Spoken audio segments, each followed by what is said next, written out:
集同大家去參觀一個用日常生活物品作為創作靈感嘅展覽，媒材包括床單、地氈，仲有蒸嘢食用嘅蒸盤。我今次帶咗20張作品，分咗有3個大主題。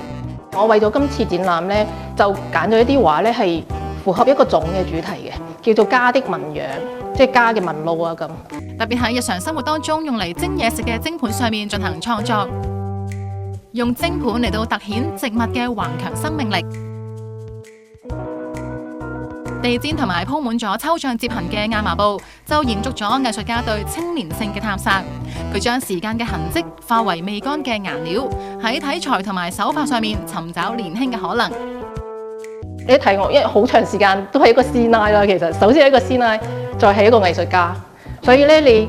日常咧係好多大部分時間都會接觸呢啲日常用品啦，例如地氈吸塵啊，呢啲蒸嗰啲烹啊，蒸蘿蔔糕啊，嗰啲芋頭糕啊，嗰啲咁嘅鐵烹咧，同埋床單啦，後邊有啲係用床單嚟畫嘅，所以就